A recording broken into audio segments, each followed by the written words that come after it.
It's your boy Other Don again on another episode of Game Gangsta and Caviar with my co-host or just a homie JJ. You can find him on TikTok at Your Subconscious. Word. He nervous. He camera shy. I'm not camera shy. So today we're talking about just the way it's become how soft kids are these days. I mean, we understand bullying, but there's certain things that qualify your child to get bullied. Not saying that bullying is a good or bad thing. Bullying also helps build character. And if you want your child to succeed in this world, they got to get used to being picked on, made fun of to a certain degree, that they could prosper in life. Because, you know, as a parent, you can't always be there to protect them. You can't always run to save them. The teacher can't do it. The security guard can't do it. All that. So there needs to be a point where they're tough enough or they have thick enough skin that they could deal with certain things on their own and, you know, be able to just grow. So, you know, nowadays you have statistics showing that kids are not playing football as much as they used to. You know, they're all playing tennis and pickleball. First of all, I'm not coming to watch I'm not coming to a pickleball tournament. I'm not coming to watch pickleball. Like, even the name sounds just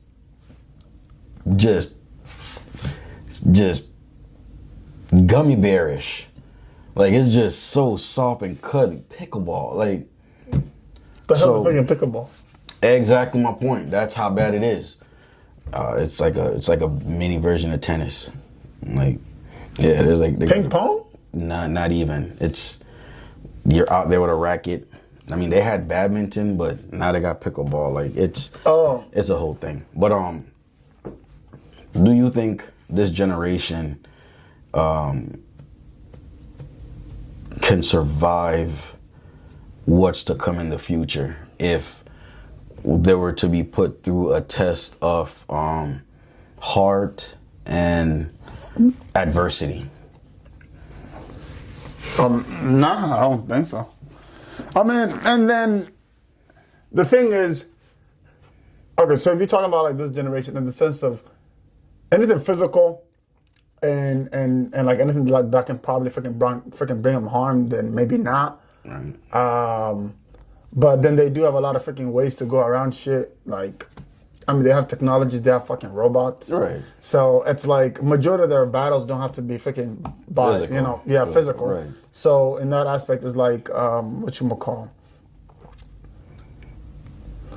Yeah, I mean, if you freaking take off Wi-Fi for freaking 48 hours, freaking kids are gonna fucking lose their mind. Right. And probably freaking murder each other and shit. So it's like they have their weakness, but if hard shit happens, then they're not gonna really get affected by it. But if you say there's no Wi-Fi or no internet, right? Maybe they would, because I mean, if it's technological, maybe they could deal with it. But if I'm talking about like physical things, like if we all had to outsource or manually provide food and shelter, you know what I mean? So if we just had a complete blackout, nothing. Exactly. Oh no, because majority of the kids don't cook. And then, you know, if we had what do you call it? Like animals running wild to, you know what I mean? Like, they come out of the forest or jungle or whatever the hell they at, and they're actually inhabiting the city space. You know what I'm saying?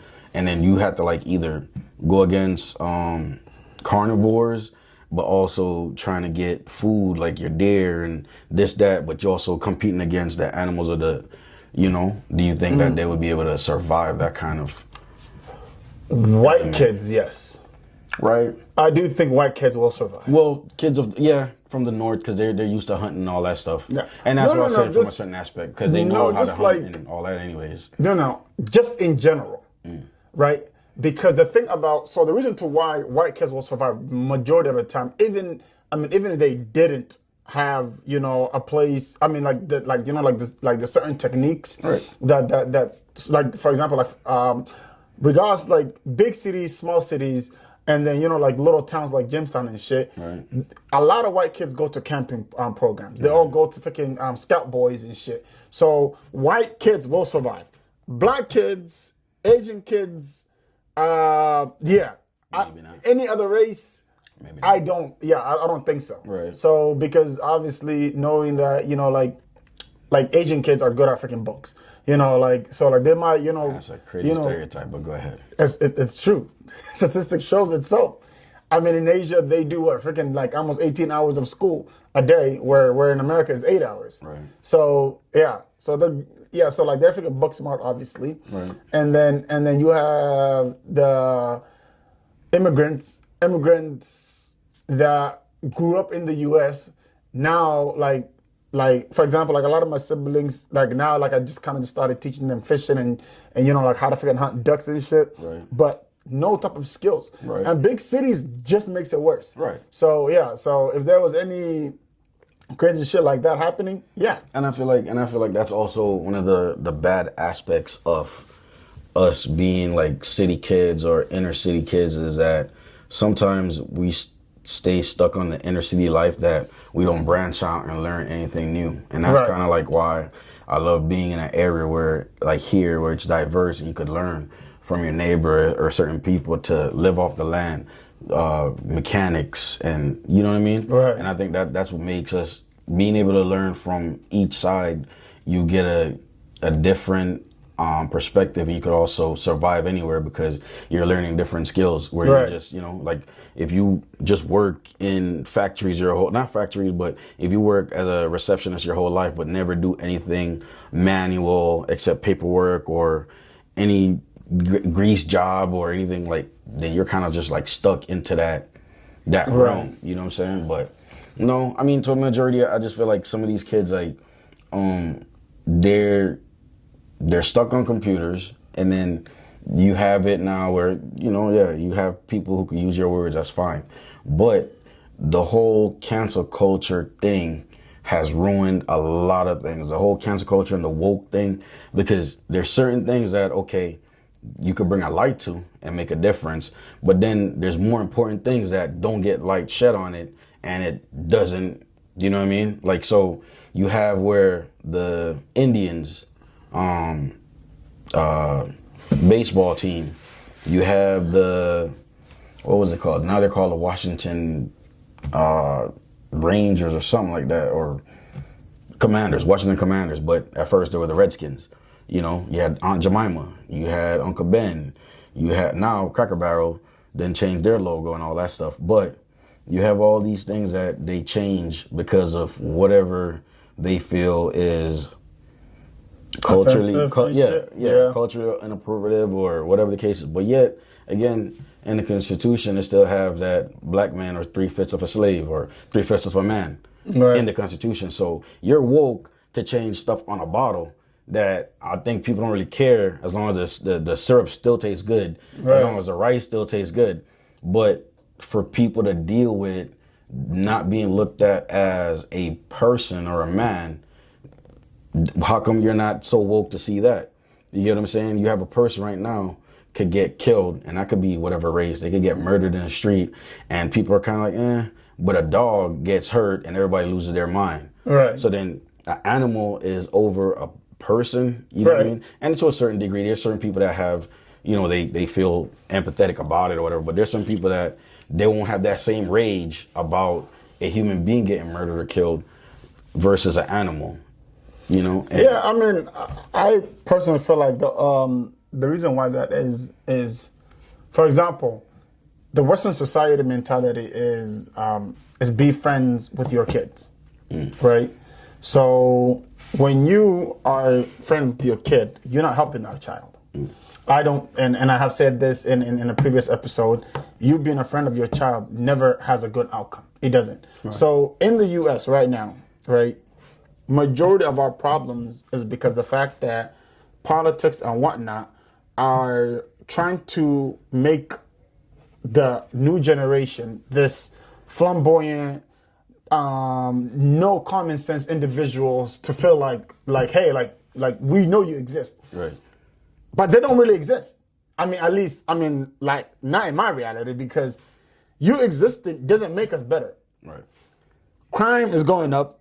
Like kids, freaking, what you call it? Yeah, so kids freaking being alone at home and like not being raised by a mom or dad is going up. Kids' education level going down. So it's just like everything that this new generation does. Yes, you kind of make the child a little bit independent, Right. but the child doesn't really learn any life lessons. Right. So that's why, like if you can take a 17-year-old to the forest, they won't survive in 10 hours. Some. No, majority will not survive. Like you got kids that up here they would, like, you know what I mean, these kids that know how to hunt and all that, but I'm Right. saying, like, but I guess it just in a generalization of Yes. yeah.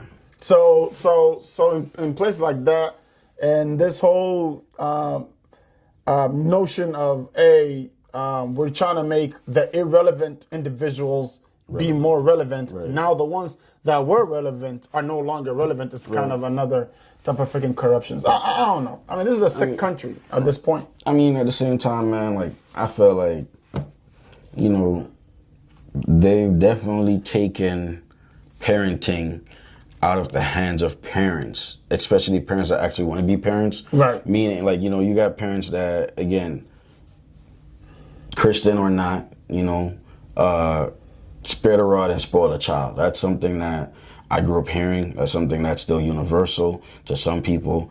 North, South, West, Midwest, East Coast, West Coast, whatever the case is. But a lot of times now you can't discipline your kid without your neighbor or a teacher doing something to jeopardize that. And then when it does happen that you can't discipline your kid anymore and then they go out there and do something crazy, then you get looked at as a bad parent for not disciplining your kid when you got in trouble for trying to discipline your kid. So they didn't go do that. Right. So it's just all asinine and backwards, and it just needs to be like one system where if you're gonna have parents be parents, let them be parents. Of course, there's a certain degree of discipline and spanking and all that, but if you keep messing with the household, because I mean, again, how far does it go where the government rules, laws, and everything apply to where you don't have any say in your own home? Right. You know what I mean? Like me, and then you drive your own car that you bought, and you have to put a seatbelt on, or else you're gonna get ticketed. You know, not saying that, you know, there's nothing wrong with it, but it just shows how far it's going. You have your child, and if you can't pay for like food, clothes, and shelter for them, then you're an unfit parent. Right. But then if you ask for it, then you don't get it to a certain degree, and then they get taken away because you're an unfit parent. But you're just trying to be a, you know what I mean? Yeah. So it's just so much. Like it's hard for people. That's why so many people have like anxiety and depression, because it's kind of like, damn if you do, damn if you don't. You work, the person that works hard, oh, you're never home with your kid because you're working too hard. Oh, you're home with your kid all the time and they're not learning nothing. And it's like, nowadays you don't even know. You know what I'm saying? But right. I mean, I guess it's a perfect balance, but yeah, it's not a perfect balance. I would totally disagree. There is nothing that is a perfect balance is a yes or a no, right? But this is not a yes or a no system. This is a yes if yes, no if no. So which makes it just a bunch of freaking contradiction. So for example, like earlier, like actually not even earlier, just like right now, you're mentioning how a parent will try to do this for their child, discipline, because the fact that that's the right thing to do. You know, like he hit somebody, you hit him, make him understand like, hey, that hurts, so don't try to do it. Right. And then if you do that, and then SI or whatever they're fucking called are called on you, and then like, or simply now, apparently I heard that they said that because they were saying that you're allowed to spank your child, and like as long as like there's no bruises anything. But now, even if you do those things, and if the child goes to the school and says, hey, I'm being abused at home, right, then like now your child is taken away from. Right. So it's like, yes, no, there is way too much contradiction about every possible rule in the United States. A theft isn't a theft. a rape isn't a rape because there are certain, and this, me just, kind of, Right. just throwing a couple Picking at balls. Yeah. So for example, like the other girl that was like, oh yeah, hey, like we met at the club. We agreed. I went to his hotel. I took a shower. I got naked. We got into sex. In the middle of sex, I told him no. And now this nigga has to go to jail because the fact that he wanted to freaking finish his nut. So it's like, the U.S. is so corrupt. Well, so how that part works is if the woman says stop, then you can't go past that. Even if you're already engaged in it, once she says stop, then it's over. Right. You know But what I mean? even if you stop, right? Even if you stop, Right. that girl still has the rights for her to freaking consider rape. Why? Because now your semen or your freaking pre-cum, everything Right. else is in there. Which a lot of cases Right. like that does actually happen. So it's like, And then there's no ramifications if it's a lie, and that's the messed Right. up thing. Like now, in rape, abuse, any scandal, there's no ramification for the person that's doing it to like for defamation of character. Like now there's nothing, like nothing happens to that person, but you as a person or as a company or whatever, you could lose everything. Yes. And then there's no nothing for the person that Yep. did it. And it's like everything you've worked for could just be gone overnight. Yep. And then there's nothing. You don't get no money back. You don't get no public apology. And then you know what I mean? Like, and that's then the crazy 5, thing 10 about years it. later, they could come up, they're like, oh, well, that didn't really happen. But now your whole fucking life is fucked. And that's So- also the thing is men being pushed out of society, and that's the problem. There's too many men getting blamed and treated like animals. Not saying that every man is, a saint good or guy, yeah, right. But it's just to the point where now, because of a man, it's easy to just, he did it. Then, you know what I mean? You break it down to race and whatever, then he's guilty. You know what I mean? Right. And now there's no real pushback. And then you got men who they're so sissified, they won't stand with other men. Right. Or even if they know that person, they've known them for how long, they know they're not like that. Instead of them being caught in that shadow, they skate away from it and leave Right. the person. You know what I mean? And that's that's kind of the main thing. Things need to go back to where there's a thing of respect and some kind of accountability for shit where people can't just do people like that. You know what I'm Right. saying? They got to be like, but it isn't. You know what I mean? You got person could go on the internet and say whatever the heck and ruin a person's life, bully a person, the person kill himself, and the person that kept messing with their whole livelihood, nothing happens to them. Right. That should still kind of be a little bit murder. Right. If, you have this person that maybe have a disabled child or whatever, and then you got people making fun of their child and writing them on the internet. Yeah, you could not pay attention to it, but it's only so much. Like, why is it okay for them to bully a person and for them not to why they can't just enjoy the internet themselves? You know what I mean? Right. But you have it where they don't have the money, they don't have the backup, and they could just get picked on and chewed up and spit out, which, you know what I'm saying? And that's what happened in the majority of it. Like, everybody nowadays, like, the underdog don't win no more. Yeah. If you ain't got the money as an underdog, it's over. Like, you know what I mean? Unless you figure out